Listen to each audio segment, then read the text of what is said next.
মেখলিগঞ্জ বিধানসভার চ্যাংড়াবান্ধা অঞ্চলে আজ রাজনৈতিক মহলে বড়সড় চাঞ্চল্যের সৃষ্টি হয়েছে।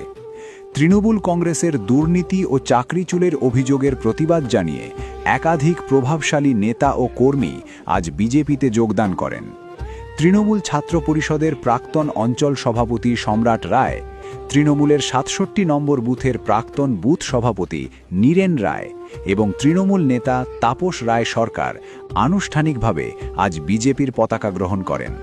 চ্যাংড়াবান্ধা অঞ্চলে অনুষ্ঠিত এই রাজনৈতিক কর্মসূচিতে উপস্থিত ছিলেন জলপাইগুড়ি সাংগঠনিক জেলা বিজেপির সাধারণ সম্পাদক সম্মানীয় দধিরাম রায় মহাশয়।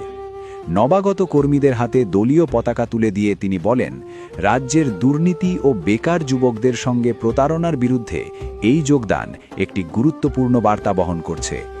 এছাড়াও অনুষ্ঠানে উপস্থিত ছিলেন বর্ষীয় বিজেপি নেতা শ্যামল ব্রহ্ম, দিলীপ কুমার সাহা মহাশয়, সাধারণ সম্পাদক সন্তোষ ঠাকুর, সহ-সভাপতি সুর্নিমল গুহ, অঞ্চল কনভেনার ধ্রুবজ্যোতি বর্মন, মণ্ডল সম্পাদক গোবিন্দ রায় মহাশয় সহ অন্যান্য নেতৃত্ববৃন্দ। নবাগত কর্মীরা জানান, রাজ্যের বর্তমান পরিস্থিতিতে সুশাসন ও স্বচ্ছ প্রশাসনের লক্ষ্যে তারা বিজেপির আদর্শে অনুপ্রাণিত হয়ে এই সিদ্ধান্ত নিয়েছেন। রাজনৈতিক বিশ্লেষকদের মতে চ্যাংড়াবান্ধা অঞ্চলে এই যোগদান আসন্ন রাজনৈতিক পরিস্থিতিতে উল্লেখযোগ্য প্রভাব ফেলতে পারে।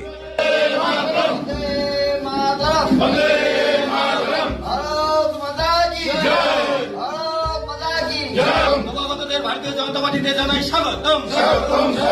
দুর্নীতিবাজ তৃণমূলের এই বাংলায় ঠাঁই নাই, নারী সংঘারী তৃণমূলের এই বাংলায় ঠাঁই নাই, চাকরি চোর তৃণমূলের মেখলিগঞ্জের ঠাঁই নাই। বন্দে মাতরম, ভারত মাতা কি জয়, ভারত মাতা কি জয়।